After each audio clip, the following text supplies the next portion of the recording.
The second part of this week's lab is on the effect of various drugs on the frog heart. So let's take a look at the terms. Myogenic means that you have something that affects the heart or the muscle in general. In this case, of course, we're working with the heart muscle. A chronotropic agent.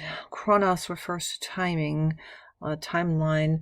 So chronotropic agent is one that affects the heart rate. If it's positive chronotropic, that means it would be increasing the heart rate. If it's negative chronotropic, it decreases the heart rate. So chronotropic means affecting the heart rate. Inotropic agent affects the contractility of the heart. So it affects the strength of the muscle contraction. If you took a look at the Physio-X exercise, either did it yourself or looked at the recording of when I did it on the Physio-X, there was digitalis, and that's a powerful drug that increases the contractility of the heart. The sympathetic nervous system, that was part of our lecture content for this week. So you should know that the autonomic nervous system is divided into the sympathetic and the parasympathetic side. So on the sympathetic side, we call it adrenergic because it responds to adrenaline, which is the sort of older term for epinephrine and norepinephrine. But still people call it the adrenergic side because adrenaline was usually used for epinephrine. Any drug that increases the sympathetic side is known as sympathomimetic drug, so increasing the sympathetic side. The opposite would be a sympatholytic drug. That one decreases the activity of the sympathetic nervous system. On the parasympathetic side, because it operates through the neurotransmitter acetylcholine, we call that cholinergic. That means we're using acetylcholine as the neurotransmitter, and then anything that mimics the effect of, or anything that acts like acetylcholine will be cholinergic. Again, same kind of idea. A parasympathomimetic drug would be one that increases the parasympathetic side, so increasing the parasympathetic side. And a parasympatholytic drug lyses or decreases the effect of the parasympathetic side. Let's take a look at the drugs in question here. Actually, the first one is an enzyme. Acetylcholinesterase is the enzyme that cuts up and destroys acetylcholine after it's been released from a neuron. And the next term is catecholamine. That's a group of neurotransmitters that are derived from an amino acid. The ones that you will be coming in hear more about, of course, epinephrine, norepinephrine, there are classified as catecholamines, also dopamine, but mostly we're focusing on epinephrine and norepinephrine. An antagonist is a substance that decreases the effectiveness of something. And an agonist is a substance that works just like the actual drug. So it's one that mimics the effect of something. So if you have a adrenergic agonist, that means it mimics the effect of epinephrine or norepinephrine. If you have an antagonist, that means it would kind of block the effect of whatever the drug is. Let's say it's epinephrine again, and an antagonist would be decreasing the heart rate because it works against the effect of epinephrine. Automaticity is what you find in the heart. The heart initiates the next heartbeat automatically. It's driven by the SA node depolarizing. That's something we're going to see in lecture when we do the heart lecture. Bradycardia is the term that you use for an abnormally low heart rate, and tachycardia is the term that you're using for an abnormally high heart rate. By the way, the resting heart rate in humans is about 70 beats per minute.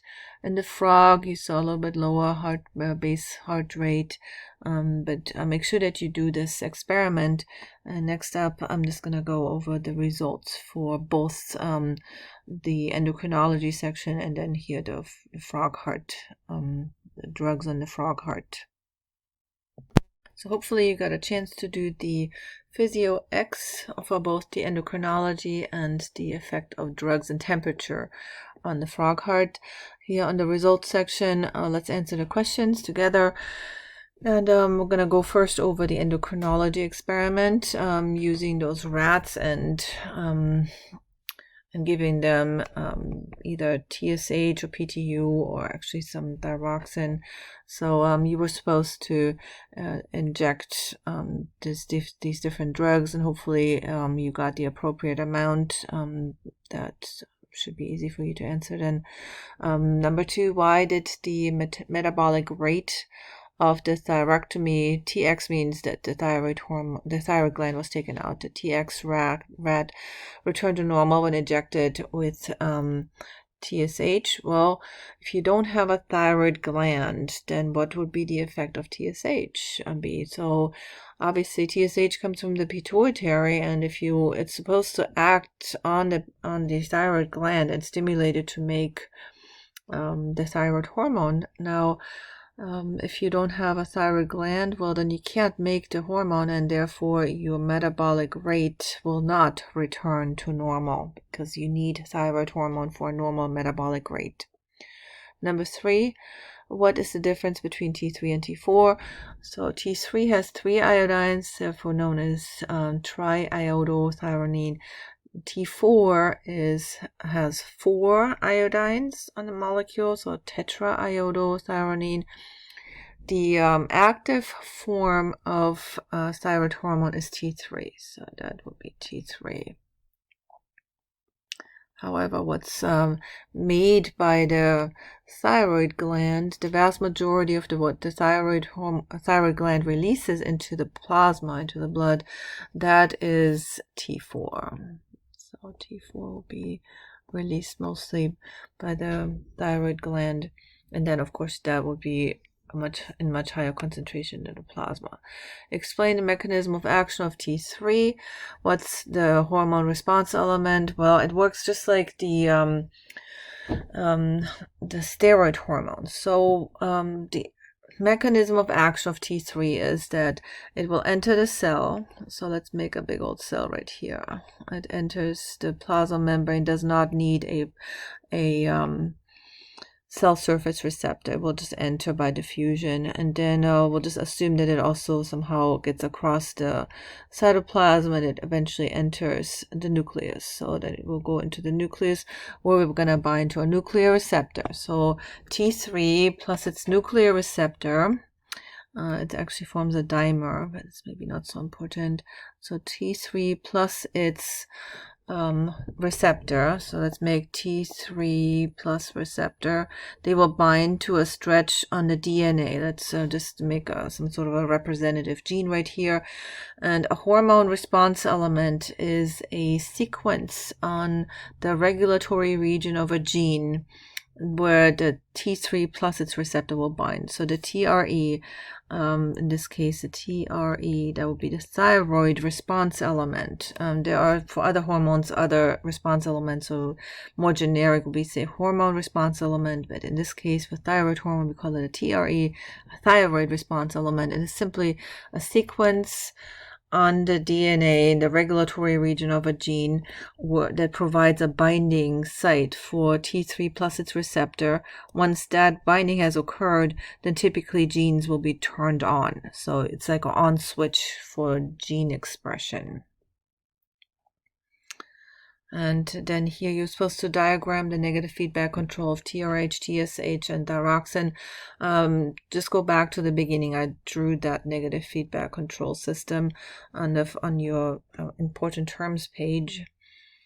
Okay, and so then I think we did 5A. You can look at that diagram. Use the diagram to show where and how each of the 2 surgeries, thyroidectomy and hypophysectomy, would affect the negative feedback loop. Of course, if you take the thyroid gland out, well, then you can't make thyroid hormone anymore, and you will never send any negative feedback back to the pituitary and the hypothalamus. So they will still be happily releasing the TRH and the TSH, but it's going nowhere because there's no gland that would respond.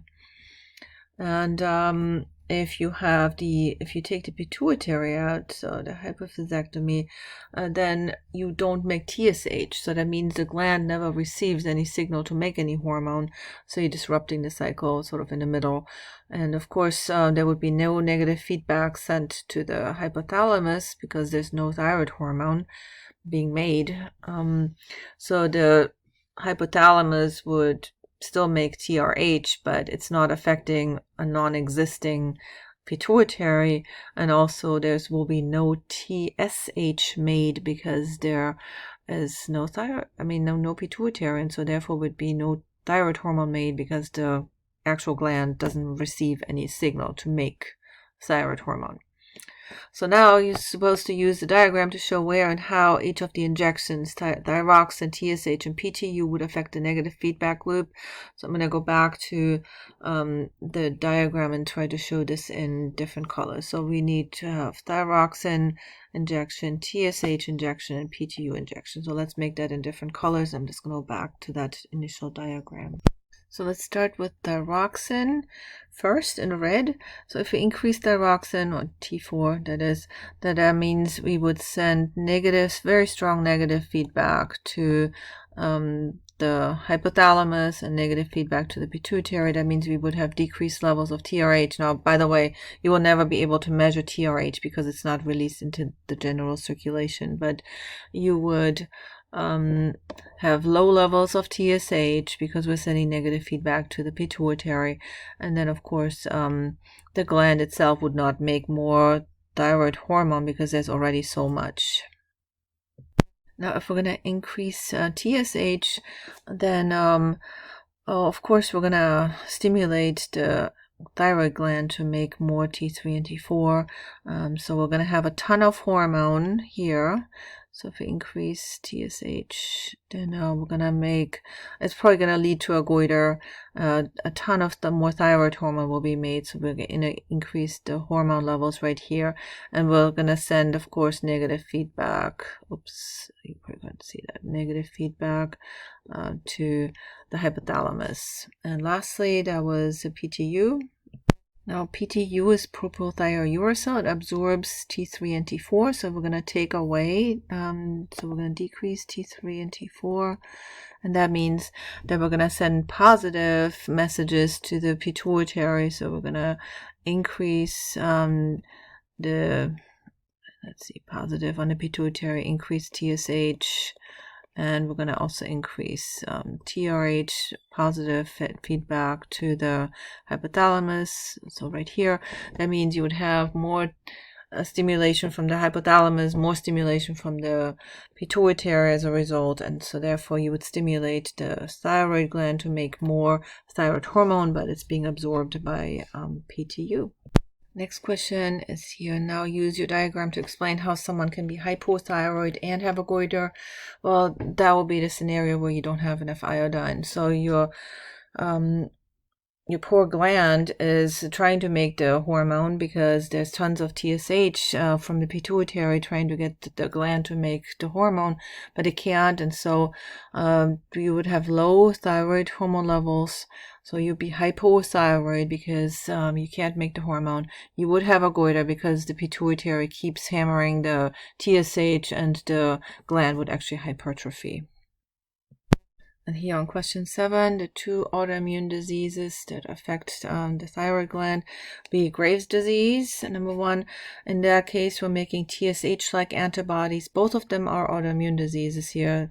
Here we're making TSH-like antibodies that act on the gland and will churn out a ton of thyroid hormone, so you'll be hyperthyroid.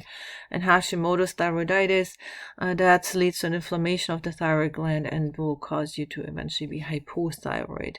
Now lastly, why oxygen consumption is used to determine the rat's BMR?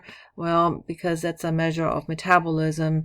I guess you could also use heart rate or maybe calorie consumption, but that would be more difficult.